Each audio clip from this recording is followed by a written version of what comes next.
I spent the whole morning psyching myself up, rehearsing how I'd say, "It's so lovely to meet you," practicing my smile just enough to seem warm but not fake.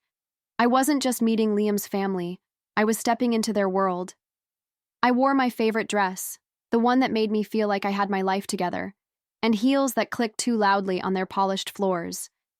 Their house was overwhelming, big, pristine, like it had been designed more for showing off than living in. I kept my voice soft, my posture straight. I didn't want to give them any reason to judge me. At first, it all seemed fine. His mom smiled, that kind of tight smile you save for customer service calls. His dad shook my hand like he was sizing me up for a job interview. The conversation floated through safe topics: weather, travel, a bit of awkward laughter when I complimented their chandelier.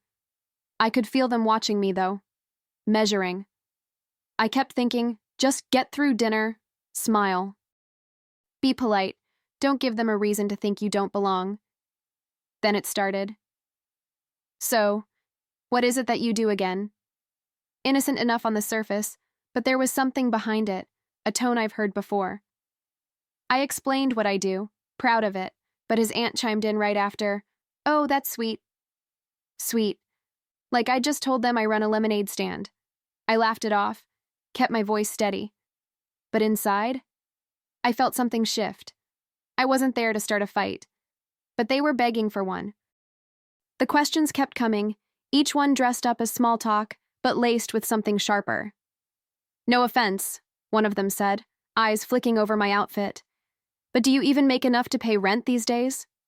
I smiled, tight, careful, not because I was okay, but because I've learned that reacting gives people exactly what they want.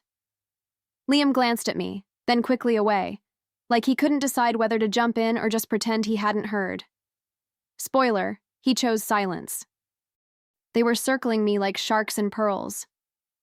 "You know," someone said, I think it was the cousin with perfect teeth, "Liam really needs someone who can match his level." Her voice was syrupy, like she was doing me a favor by saying it out loud. I nodded slowly, my throat tight. It's funny how people can look right at you and still not see you at all.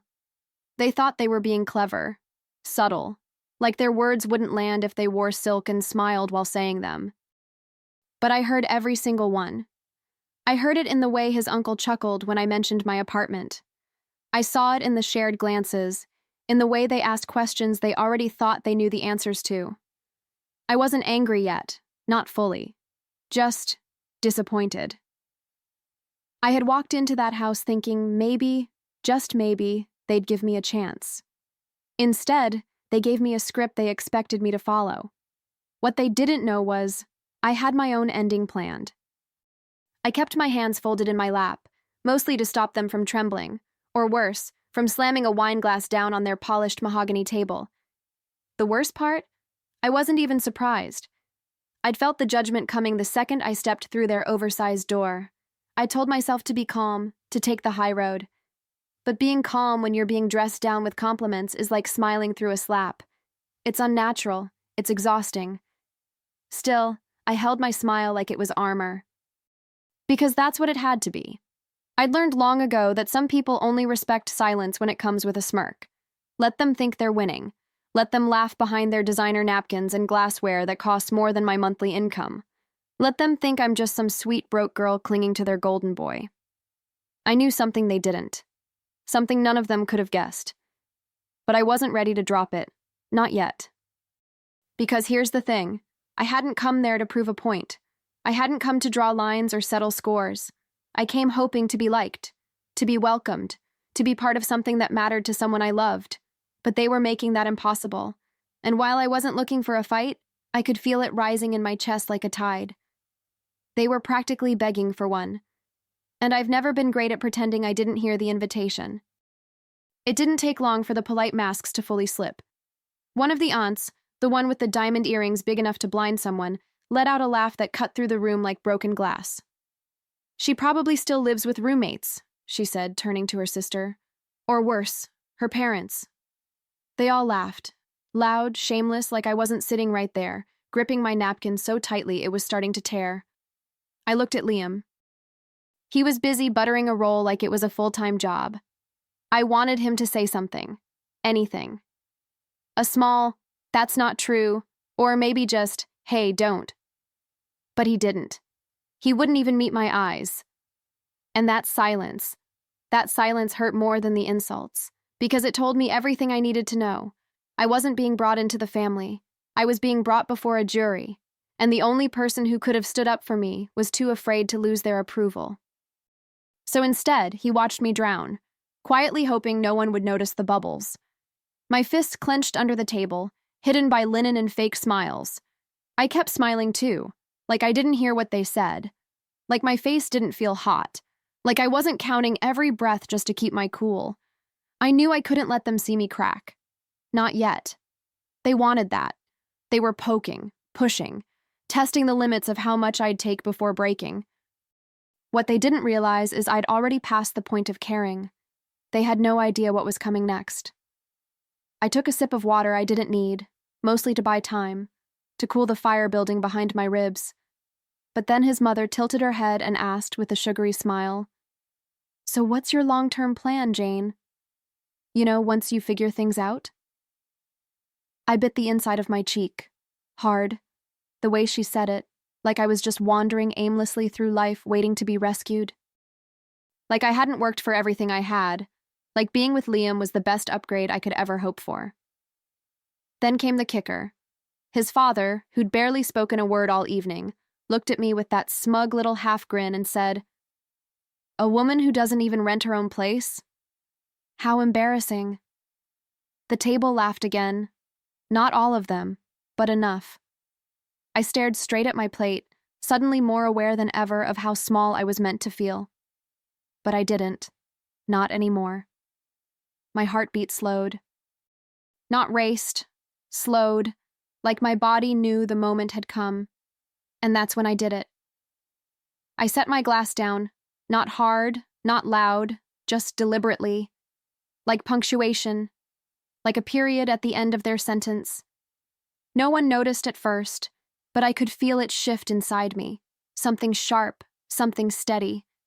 I wasn't shaking anymore. I wasn't playing nice. They thought they were talking to some girl out of her league. But they had no idea they were eating dinner in a house I had the power to take from under their feet. No one at that table knew what I was holding back. Not the anger, that was obvious, but the truth. The one thing they hadn't thought to imagine, because in their eyes, I didn't fit the profile. To them, I was Liam's cute little girlfriend, harmless and outclassed. They were so sure of their own version of me that the idea I might be something more didn't even cross their minds. And that was my advantage. I was invisible in all the right ways. Liam finally spoke, a weak, "Come on, guys," that sounded more like a whisper than a stand. Too late, too small, too careful. He looked at me like he knew something had shifted, but didn't quite understand what. I didn't look back. I couldn't. Because if I met his eyes, I might lose the edge I'd just found. I wasn't going to argue. I wasn't going to cry. I was going to dismantle their smug little reality one sentence at a time. So I took a breath, lifted my head, and as the laughter faded and the next glass of wine was being poured, I decided they'd had enough rope. The game was over. I'd played nice, I'd smiled, I'd let them take their shots. But now it was my turn to speak. And I knew exactly where I was going to start. I didn't raise my voice. I didn't need to.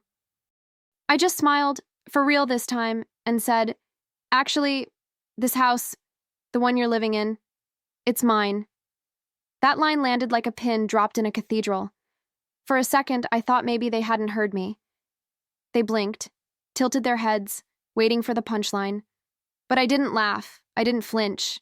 I just reached into my bag and pulled out my phone, already cued to the folder they weren't expecting.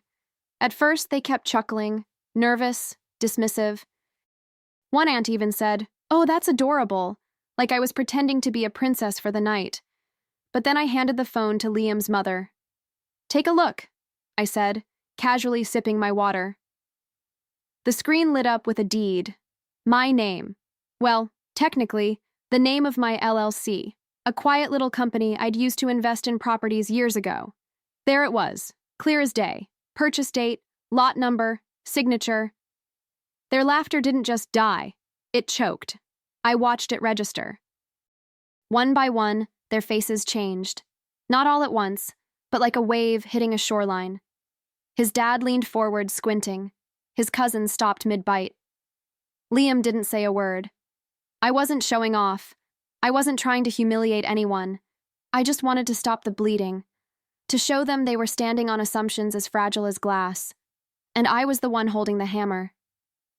His mother's fingers trembled slightly as she scrolled through the documents. I didn't rush her. I let the silence do the work. Property tax receipts, signed by me. Utility transfers, authorized by me. The address they were all sitting in, printed clearly at the top of every page.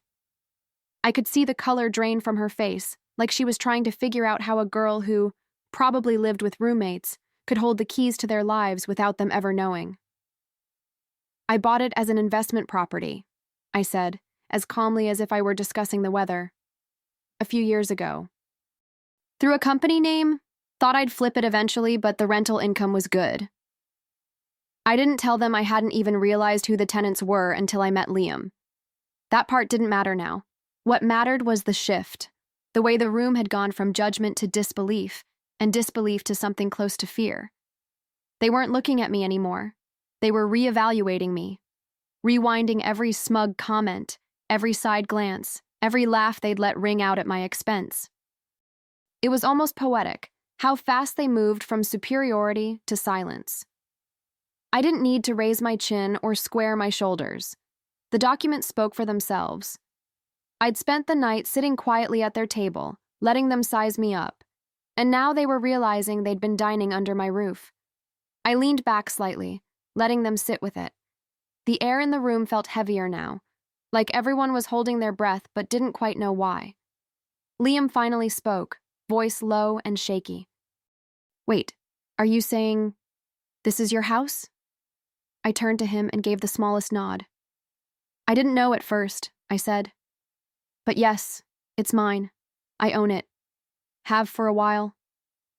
I wasn't angry anymore. That moment had passed. Now I just felt resolved. Their father was the only one still trying to recover his footing. "But why wouldn't you say something earlier?" he asked, blinking like he'd missed a crucial plot twist. I smiled again, not out of smugness, but from something much deeper. "Because I wasn't here to impress anyone," I replied. "I was here to be part of something. But I see now, some people can't look past a paycheck to recognize value when it's standing right in front of them." And that's when I said it, softly, clearly, like the closing of a book. "So no, I don't rent, but you do." I stood up slowly, letting the words settle into the cracks they'd spent all night widening. No one said a thing.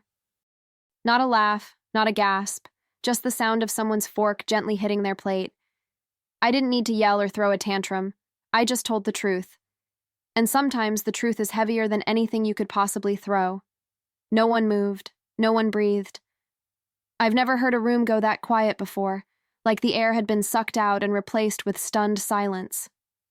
His mother sat frozen, her hand still resting on the phone. His father blinked like he'd just come out of anesthesia.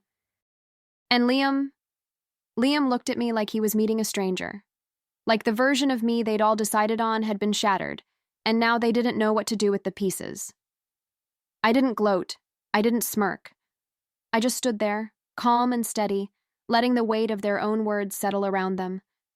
The power I felt in that moment wasn't about money or property. It was about finally being seen, without having to raise my voice to do it. I glanced at Liam, hoping, maybe, for a spark of recognition. But what I saw was panic. Not regret, not outrage. Just fear of what this meant for him. For them. For everything they thought was safely theirs. I adjusted the strap on my purse, took one last look around the dining room and said, "I didn't come here to prove anything, but maybe now you'll stop measuring worth by square footage." No one responded, not even a whisper.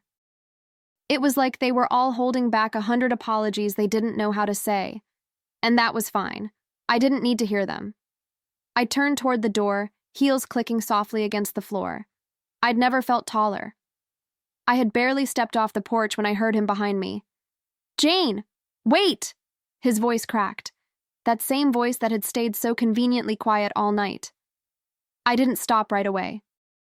I let him catch up, let him feel what it was like to chase after someone who had already made up her mind. He grabbed my arm, gently, like he wasn't sure if he had the right anymore. "Why didn't you tell me?" he asked, eyes searching mine like the answer might fix everything. I took a breath, steady and slow. "Because it was never about the house, Liam. It was about how they looked at me. And how you didn't say a thing while they did." His mouth opened, but nothing came out. Just this blank panic, like someone realizing they'd slept through a fire alarm. He started mumbling something about how he hadn't wanted to embarrass anyone, how he didn't know what to say. I shook my head. "You didn't need to know what to say. You just needed to care that they were wrong." He looked like a boy then. Not a man. Not someone I could rely on. Just a boy who'd been raised to avoid discomfort at all costs, even when someone he cared about was being stripped down with words. I didn't yell. I didn't cry. I just let the silence stretch between us, thick with everything he hadn't said when it mattered. He reached for me again, slower this time, but I was already turning away, because some silences speak louder than any apology could. I didn't look back when I reached my car. I didn't need to. I could still feel him standing there, stuck between guilt and helplessness, trying to process that the person he let them mock was never the one who needed their approval. The engine hummed to life beneath my fingers, smooth and quiet, like it understood the moment too. I sat there for a beat, watching the house, my house, glowing behind me, filled with people who had finally run out of things to say. They hadn't expected me to leave like that. With my head high, with their own assumptions folded neatly and handed back to them like a receipt. For so long, I had convinced myself that if I just tried hard enough, they'd let me in. That I'd earn my place at their table. But I realized something on that drive home. I never needed a place at a table that only had room for who they thought I was. And that kind of table, it was never built for me in the first place. My phone buzzed with a string of messages, most of them from Liam. I didn't read them. Not yet. Maybe not ever. Because there's a kind of power in walking away without slamming the door, in knowing you didn't need to yell to be heard. And tonight, they heard me, even in the silence, especially in the silence. A few weeks passed before I made the decision, not out of spite, not in anger. I just sat down one morning, coffee in hand, and filed the paperwork. Clean, simple. Just a few signatures, and the house would be sold. I chose a developer I trusted, someone who wouldn't try to sugarcoat things. Within days, the notice went out. The lease would not be renewed. 90 days to vacate. No exceptions. I didn't smile when I read the confirmation. I just felt done. Liam called, then texted, then called again. He asked me to reconsider, said his parents were really sorry, that they didn't mean it, that they were just old-fashioned. I almost laughed, not because it was funny, but because it was so predictable. They were sorry now. Not when I sat at their table, swallowing every insult, but now, when the ground beneath them was suddenly up for sale. "It's not about revenge," I told him. "It's about boundaries. Yours are still missing." He tried guilt. "You're kicking my family out of their home." But that was the thing. It was never their home. They never imagined it belonged to someone like me. They thought I was background, decoration, convenient. What they didn't realize was that I'd been holding the deed all along, not just to the house, but to the narrative they tried to write me out of. And I was done living by their script. I knew people would talk. That some would call it petty or extreme. But those people weren't in that dining room. They didn't hear the tone, feel the weight of every judgment masked as concern. They didn't know what it's like to be dismissed by a room full of strangers who think they already have you figured out. I wasn't punishing them. I was protecting myself. And I was finally, unapologetically, putting an end to the story they'd tried to write for me. The profit from the sale was more than I expected. more than I needed. I could have gone on a trip, bought something flashy, made a point with receipts and headlines. But that's not who I am. That was never the point. Instead, I thought about all the girls like me, the ones who smile through dinner while being quietly erased, the ones who get talked down to because their careers don't come with corner offices or country club memberships, the ones who get underestimated right up until the moment they're not. So I started something. Quietly, without press releases or social media noise. I called it the No One's Doormat Foundation, a scholarship fund for women who've had to prove their worth twice just to be seen once. I set it up in honor of every time I bit my tongue, every time I smiled when I should have spoken. It wasn't revenge. It was redirection, taking something that once tried to shrink me and using it to lift someone else higher. I never told Liam about the foundation. He wouldn't have understood. To him, it would have just been another way to twist the knife. One more move in a game he never realized I stopped playing the moment he stayed silent. But it wasn't about him. It never really was. This was for every woman who's ever been talked over, sized up, or left to prove herself in a room that never gave her a chance. It was for the girl I used to be, and the woman I've become. They moved out, eventually, quietly, no big scene. I heard from someone that his parents are still stunned by the whole thing, as if the most shocking part wasn't their own behavior, but that I had the means, and the will, to stand up to it. Funny, isn't it? How people only start paying attention once their comfort is interrupted. I didn't need to yell. I didn't need to burn anything down. I just changed the locks on a house they never truly owned. And me? I walked away from that chapter with something far more valuable than closure.